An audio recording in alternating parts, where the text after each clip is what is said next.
సభ్యులు మదన్ మోహన్ గారు అడిగిన విధంగా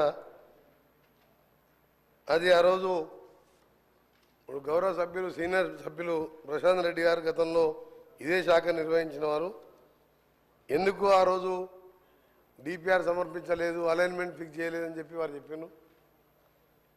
దాని తర్వాత ఈ 2013 నుంచి ఇప్పటి వరకు 21లో గడ్కరీ గారు ఫౌండేషన్ వేసిన వికారాబాద్ మోయినాబాద్ టెండర్ అయ్యి కూడా మీరు దాని అలైన్మెంట్ ఫిక్స్ చేయలే, ల్యాండ్ ఎక్వేషన్ చేయలే. ఇప్పుడు మేము పూర్తి చేసి పనులు ప్రారంభించాం. ఎందుకు స్టార్ట్ కాలే పని? మీ అధ్యక్ష వాళ్ళు చేస్తే కేంద్ర మంత్రి గారు గడ్కరీ గారు ఫౌండేషన్ వేస్తే గౌరవ అధ్యక్షులు గౌరవ స్పీకర్ సార్ స్పీకర్ సార్ గౌరవ నేను మీ కాన్స్టిట్యూన్సీ అక్కడ మీరు కూడా మాకు ఆదేశించారు. ముఖ్యమంత్రి గారు కూడా కొడంగల్ పోయే రూటు అక్కడ ఎక్కువ యాక్సిడెంట్లు అయ్యే జోన్ అది. మేము వెంటబడి ట్రాన్స్లోకేట్ ట్రీస్ని కూడా చేంజ్ చేసి నిన్న వర్క్ స్టార్ట్ చేసినాం. 3 ఏళ్ళకి ఎక్కడైందో మీరు పోయి చూడండి, నాకైనా వీడియోస్ ఉన్నాయి పంపిస్తాను. అలా చెప్పుకుంటూ అధ్యక్ష ఈ రోడ్డు ముందుగా మదన్ గారు అడిగిన రోడ్డు విషయంలో సకాలంలో డిపిఆర్ పంపించి అపాయింటెడ్ డేట్ తీసుకొని మీరు చేసి ఉంటే ఇప్పటికీ అది 165 కిలోమీటర్స్ సార్. అది 3,000 కోట్ల రూపాయల రోడ్డు అది. ఆ రోడ్డు మీరు దాని మీద రివ్యూ చేసి చర్యలు తీసుకుంటే ఇప్పటికి స్టార్ట్ అయ్యేది. అప్లోడ్ మన చేతులు ఉంటుంది సార్. అది గౌరవ సభ్యులు తెలుసుకోవాలి. సభ్యులు మీరు మినిస్టర్గా 5 ఏళ్ళు చేసిను. ఇక మీ అనుకుంటే ఎక్కువ నేను విమర్శించదలుచుకోలే. ఇప్పుడు అయిపోయిన దాని గురించి మాట్లాడి సమయం వృధా అధ్యక్ష. 10 ఏళ్లలో రాష్ట్రంలో రోడ్లను విధ్వంసకరంగా చేసి గుంత లేని రోడ్లు లేదు అధ్యక్ష. గతంలో కేటీఆర్ గారు గౌరవ సభ్యులు ఎక్కడైనా గుంత చూపి 1000 రూపాయలు ఇస్తున్నారు. మేము పోయి చూద్దాం అధ్యక్ష. ఈరోజు కూడా మేము ఇప్పుడిప్పుడే గుంతలు పుడుస్తున్నాం. రోడ్లు లేని అధ్యక్ష. గుంతలు లేని రోడ్డు ఎడుతున్నాం. మనకు సమయం ఇచ్చేది కాదు. రాష్ట్ర ప్రజలందరూ రోడ్ల మీద తిరుగుతున్నాం. సభ ద్వారా వాళ్ళు వింటున్నారు. రోడ్ల పరిస్థితి ఏందో, పంచాయతీరాజ్ గారు రోడ్ల పరిస్థితి ఏ విధంగా ఉంది, మా రోడ్లు ఏముంది, అవన్నీ కూడా మేము ఒక ప్రణాళికాబద్ధంగా క్యాబినెట్లో పెట్టి హ్యామ్ రోడ్డు ద్వారా కొన్ని రాష్ట్ర ఫండ్స్తోని ఏ విధంగా మట్టి రోడ్డు లేకుండా చేయాలని చాలా ఫాస్ట్ ట్రాక్లో వర్క్ చేస్తున్నాం. అందులో మీకు కొన్ని విషయాలు చెప్పాలి అధ్యక్ష. మొన్నే కూడా ఉదాహరణకు చెప్తున్నా. రెండవది ఎందుకంటే మీరు మధ్యలో పాత ఆన్సర్ చెప్పడం జరిగింది. మీ మాజీ మంత్రి గారు సార్ రోడ్లు అనేది చాలా ముఖ్యం సార్. మంచి ప్రాణాలు పోతే భగవంతుడు కూడా తీసుకురాలేడు. డబ్బులు పోతే సంపాదించుకోవచ్చు, ఏది పోయినా చేసుకోవచ్చు. వీళ్ళు ఏం చేసింది అధ్యక్ష? రెన్యువల్స్ 5 ఇయర్స్గా నేను కూడా పార్లమెంట్ సభ్యునిగా సిద్దిపేట వరకు నాకు ఉన్నది. సిద్దిపేట జిల్లాలో కూడా 4 మండలాలు ఉన్నాయి. ఆయన ఒక కాన్ఫరెన్స్లో ఉండొచ్చే రోడ్డు ఎక్కడ పోయినా గుంతలు రోడ్డు లేదు అధ్యక్ష. 5 ఏళ్లలో విధ్వంసం చేసి ఈరోజు ఆ బాధ్యత మేము తీసుకొని ఒకవైపు కేంద్ర ప్రభుత్వం దగ్గర ఎప్పటికప్పుడు చేస్తూ ఎంతెందుకు అధ్యక్ష, హైదరాబాద్ సెంటర్లో ఉప్పల్ నుంచి గట్కేసర్ పోయి అరే మీకు మీరు చెప్పే నిజాలంటే ప్రజలు ఎక్కడ మిమ్మల్ని అర్థం చేసుకుంటారు అని మీరు ఉప్పల్ నుంచి అక్క 6.5 ఎకరాల 6.5 కిలోమీటర్ ఫ్లైఓవర్ అధ్యక్ష. 6.5 ఏళ్ళు అయింది. 6.5 ఏళ్ళు అయింది అధ్యక్ష. సేమ్ మొన్న కూడా 6.5 సంవత్సరాలు. ఎగ్జాంపుల్ చెప్తున్నా. మధ్యలో గతంలో గౌరవ సభ్యులు ప్రశాంత్ రెడ్డి గారు లేచింది కాబట్టి పాదయ్య చెప్పవలసి వచ్చింది. నేను ఆయన గౌరవ సభ్యులు ఫ్లైఓవర్ అధ్యక్ష 7 కిలోమీటర్ల అధ్యక్ష 7 కిలోమీటర్ల ఫ్లైఓవర్లో పిల్లర్ చేసి పెట్టిన ఒక స్లాబ్ వేయలే. ఆ కాంట్రాక్టర్ చర్యలు తీసుకోకుండా ఈరోజు కాంట్రాక్టర్ నొప్పించి నేను దాన్ని మనం స్టార్ట్ చేయించిన. హైదరాబాద్ విజయవాడ రోడ్డు జాతీయ రహదారిగా 6 లేన్ చేసేది ఉండే. మీకేమైనా రోడ్ల మీద ఐడియా ఉందా? ఎంతసేపు పైసలు వచ్చాయి కాళేశ్వరం తప్ప మీకు రోడ్ల మీద మీకు తెలుసా? కాళేశ్వరం మిషన్ భగీరథ ఒక్క రోడ్ వేసావా? ఒక్కసారి సార్ చాలా ఇంపార్టెంట్ సార్. మీరు గౌరవనీయులు మాజీ ముఖ్యమంత్రి గారు పోయే అధ్యక్ష ఎంత బాధ అనిపిస్తా అంటే ఫామ్ హౌస్ పోతానికి 6 రూట్లలో 700 కోట్లతో ఎక్స్ప్రెస్ హైవేలు వేసుకున్న అధ్యక్ష. ఆర్ఎండ్బి మినిస్టర్ గారు నా భువనగిరి పార్లమెంట్ పక్కకు వస్తుంది. 6 రూట్లలో ఎక్స్ప్రెస్ హైవేలు రాష్ట్రం మొత్తం వదిలిపెట్టి ఫామ్ హౌస్ కే 700 కోట్ల రోడ్ వేసాను. అందుకనే గౌరవ సభ్యులు మన హరీష్ బాబు గారు చెప్పిన విషయంలో కూడా తప్పకుండా రాజీవ్ రహదారిని దాని మీద మననే గౌరవ ముఖ్యమంత్రి గారు నేను ఇప్పుడు మా మదన్ చెప్పిన రోడ్డు కానివ్వండి, శ్రీశైలం పోవడానికి కల్వకుర్తికి వెళ్ళి శ్రీశైలం వరకు 62 కిలోమీటర్ల ఎలివేటెడ్ కారిడార్ కూడా ఇన్ ప్రిన్సిపల్ అప్రూవ్ చేయించి డిపిఆర్కి ఆర్డర్ ఇవ్వడం జరిగింది. అది అమరాబాద్ టైగర్ ఫారెస్ట్ మీదుగా ప్రకాశం ఆంధ్రాకు పోవాలంటే 60 కిలోమీటర్లు తక్కువైతుంది. అది రిజర్వ్ ఫారెస్ట్ కాబట్టి ల్యాండ్ ఫారెస్ట్ వాళ్ళు ఇయ్యరని చెప్పి ఫ్లైఓవర్ కడుతున్నాం. దాన్ని కూడా ఇన్ ప్రిన్సిపల్గా ఒప్పించాం. దాంతోపాటు ఈరోజు విజయవాడకు కూడా మార్చి వరకు దాని డిపిఆర్ టెండర్ పిలిచినాం, 6 లేన్గా చేస్తున్నాం. అలాగే గౌరవ సభ్యులు చెప్పిన హరీష్ బాబు గారు చెప్పిన రామగూడెం రోడ్డు కూడా నేషనల్ టేక్ ఓవర్ చేయండి. 2035 వరకు ఉన్న అది టర్నింగ్స్తో రోడ్డు కూడా సేఫ్టీ లేదు, దాన్ని కూడా నేషనల్ హైవే తీసుకోవాలని ప్రయత్నం చేస్తున్నాం. తప్పకుండా రాష్ట్రంలో ఒకటే అధ్యక్ష మా టార్గెట్ అన్ని ప్రాజెక్టుతో ప్రతి విలేజ్ నుంచి మండల కేంద్రానికి సింగిల్ బీటీ రోడ్, మండల కేంద్రానికి వెళ్ళి district head quarter double 2 lane road. వీళ్ళు 10 ఏళ్ళ చేసింది ఏమీ లేదు అధ్యక్ష.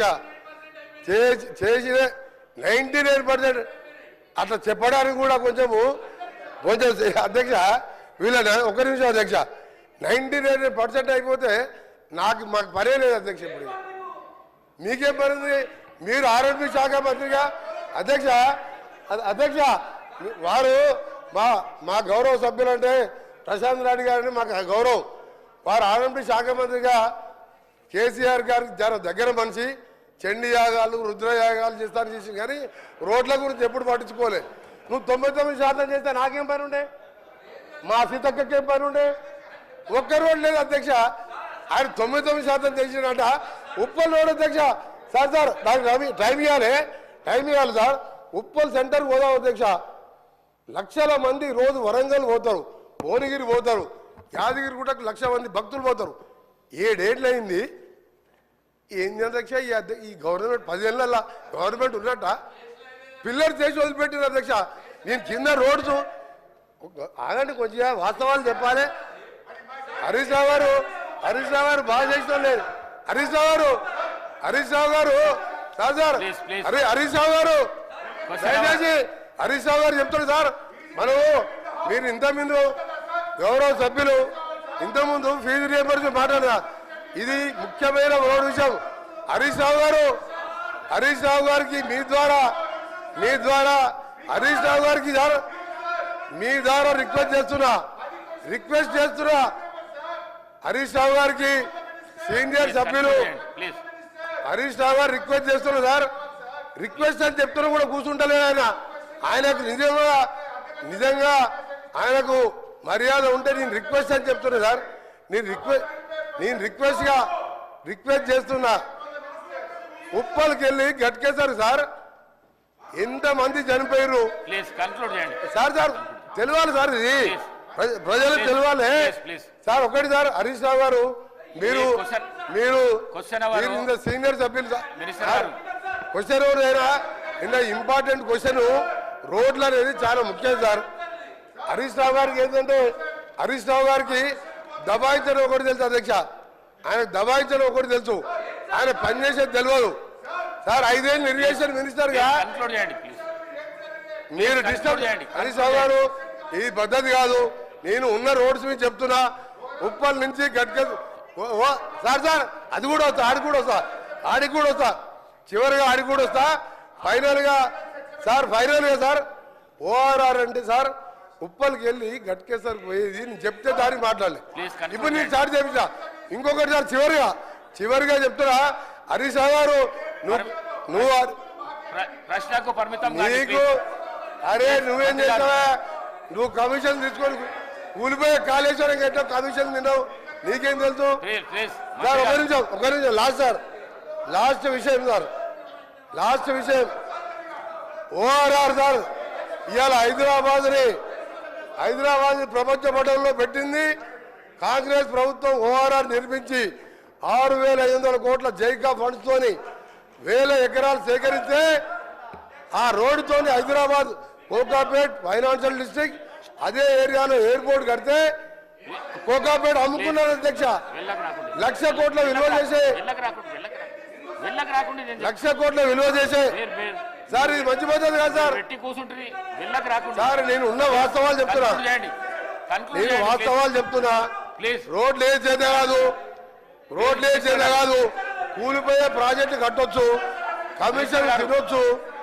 నేను ఒకటే చెప్తున్నా అధ్యక్ష, ఓఆర్ఆర్ అమ్ముకొని అందులో 7,000 కోట్లకి 1,00,000 కోట్ల విలువ చేసే ఓఆర్ఆర్ అమ్ముకొని ఒక నిమిషం సార్ 1,00,000 ఈరోజు సార్ మళ్ళీ చెప్తున్నా, గర్వంగా చెప్తున్నా, గౌరవ ముఖ్యమంత్రి గారు గడ్కరీ గారు సహాయంతో ఈరోజు రీజనల్ రింగ్ రోడ్ అనే ప్రపంచ స్థాయి స్టాండర్డ్స్ తో రీజనల్ రింగ్ రోడ్ ని వచ్చే మార్చి నాటికి భూసేకరణ చేసి రీజనల్ రింగ్ రోడ్ కూడా ఆర్ఎండ్బి శాఖ ద్వారా నిర్మించబోతున్నాం.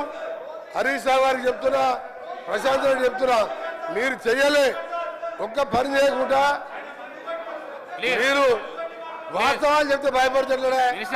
వాస్తవాలు చెప్తే భయపడతారు. అందుకని చెప్తున్నా, వారు చేయలేని విషయాలన్నీ కూడా సార్. చివరిగా RRR రీజనల్ రింగ్ రోడ్ దాదాపు 38,000 కోట్లతోని వచ్చే 4 ఏళ్లలో పూర్తి చేసి హైదరాబాద్ ని ప్రపంచ పటంలో పెట్టాలనేదే మా ప్రభుత్వ లక్ష్యం. Thank you. గౌరవ శాసనసభ్యురాలు శ్రీమతి సబితా ఇంద్రారెడ్డి గారు.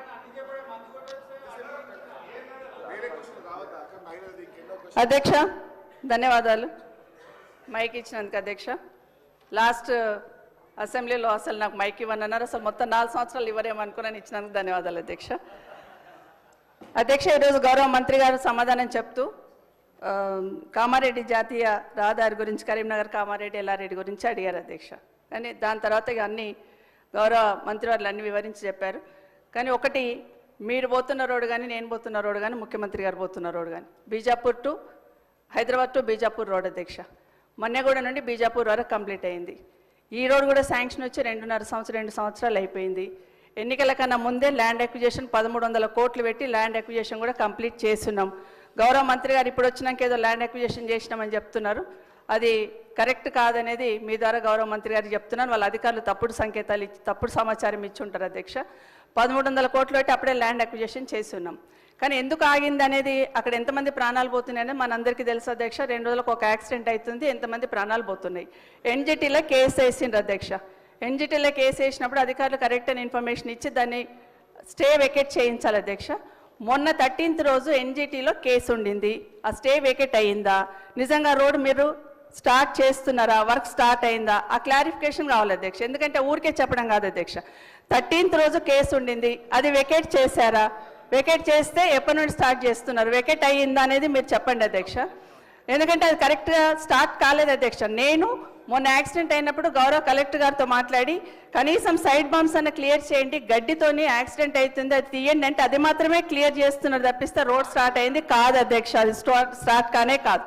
ఒకవేళ నిజంగానే చెట్లు తొలగించడానికి ఇబ్బంది ఉందన్నప్పుడు చెట్లు లేని దగ్గరన్నా రోడ్డు చేస్తామనన్నా క్లారిఫికేషన్ తీసుకొని ఎన్జిటి దగ్గర పర్మిషన్ తీసుకున్నా స్టార్ట్ చేయాలి అధ్యక్ష. మీకు తెలుసు అధ్యక్ష ఎన్ని యాక్సిడెంట్లు అవుతున్నాయి, దయచేసి ఆ రోడ్ మీద క్లారిఫికేషన్ అని గౌరవ మంత్రి గారిని కోరుతా ఉన్నాను అధ్యక్ష. ఇది ఒక్కటే ప్రశ్నకు పరిమితం అయి జవాబు చెప్పండి సభ్యురాలు ప్లీజ్. అంటే సార్ ఎప్పుడు కూడా హౌస్ ద్వారా మీ ద్వారా హౌస్ ద్వారా ప్రజలను మిస్గైడ్ చేయొద్దు. ప్రాజెక్ట్ కాస్ట్ ఈజ్ 800 కోట్లు, ల్యాండ్ ఎక్విజిషన్కు 1,300 కోట్లు వాళ్ళ ప్రభుత్వంలో చెల్లించిన అధ్యక్ష. నిజంగా చెప్పడానికన్నా 130 కోట్లు ల్యాండ్ ఎక్విజిషన్ పే చేసిండు, అప్పటికి అపాయింటెడ్ డేట్ రాలేదు, ఎన్జిటీలో స్టే ఉన్నది, స్టే మన వెకేట్ చేపించి స్టే వెకేట్ చేపించి స్టే ఎస్ అగ్రీడ్ సార్ అది ఎప్పుడు అక్వైర్ ఎప్పుడు చేస్తున్నారు సార్ అది చెప్పాలి అధ్యక్ష అధ్యక్ష మీ ద్వారా ఒకటి అడుగుతున్నా బిఫోర్ ఎలక్షన్స్ ల్యాండ్ అక్విజిషన్ చేసినాం కదా అధ్యక్ష అది నేను క్లారిఫికేషన్ అడుగుతున్నాను అప్పటి నుండి జరుగుతుంది కదా ఎన్జిటీలో కేసు ఏమైందని సూటిగా అడుగుతున్నాను అధ్యక్ష 840 కోట్లే శాంక్షన్ రోడ్కి 130 కోట్లు ల్యాండ్ అక్విజిషన్ చేసుకున్నాము అది కరెక్ట్ అధ్యక్ష అయిపోయింది కంప్లీట్ కానీ ఎప్పటి నుండి ఎప్పుడు వెకెట్ అవుతుంది ఎన్జిటీలో మాత్రమే అడుగుతున్నాను అధ్యక్ష సార్ ఎన్జిటీలో క్లియర్ అయింది 28/11 రోజు అపాయింటెడ్ డేట్ ఇచ్చిండ్రు 29th రోజు ఈ 29 మొన్న నవంబర్ మొబిలైజేషన్ వర్క్ స్టార్ట్ అయింది వారు అదే జిల్లా వారు ఇప్పుడు పోయి చూసుకోవచ్చు వర్క్ నడుస్తుందా లేదా మీరు ఎప్పుడు కూడా వాస్తవాలు ఒప్పుకోవాలి గట్కేసర్ ఫ్లైఓవర్ 7 ఏళ్ళు అయింది ప్లీజ్ ప్లీజ్ నీ సంగతి చెప్పాలంటే ప్లీజ్ ఒక రోజంతా పడుతుంది అధ్యక్ష ప్లీజ్ ప్లీజ్ ఒక రోజంతా పడుతుంది ప్లీజ్ మంత్రి అన్ని గారు అబద్ధాలే కన్క్లూడ్ చేయండి ప్లీజ్ ఒక్క మంచి పని చేయకుండా రాష్ట్రాన్ని 100 ఏళ్ళ విధ్వంసం సృష్టించి వీళ్ళు ఓ రోజు బేడీలు వేసుకుంటారు బేడీలు వేస్తారు పోలీసు వాళ్ళు ఉన్నారు అధ్యక్ష మినిస్టర్ గారు, పోలీసు వాళ్ళు వేస్తారు ప్లీజ్. రేపే మాపే పోలీసు వాళ్ళు బేడీలు వేస్తారు కంక్లూడ్ చేయండి, ప్లీజ్, వాళ్ళు ప్లీజ్. బేడీలు వేసుకునేది ప్లీజ్. ఆ బేడీలో ఫోటో ప్లీజ్, చూస్తే మంత్రి గారు. ఒక నిమిషం సార్ ప్లీజ్, ఆ మంత్రి బేడీలో గారు, ఫోటో ప్లీజ్. చూస్తే ఇది ప్రశ్న అసలు వేసుకునేది ఇది. అసలు బేడీలు వేసుకునేది ఇద్దరు వాళ్ళు బేడీలు వేసుకోలే అమాయకులకు బేడీలు ప్లీజ్ వేసుకుంటారు. మినిస్టర్ గారు బేడీలు వేస్తానికి ప్లీజ్, రేపు కంక్లూడ్ మాప పోలీసు వాళ్ళు వస్తారు బేడీలు వేసుకొని ప్లీజ్ తీసుకుపోతారు ప్లీజ్ ప్లీజ్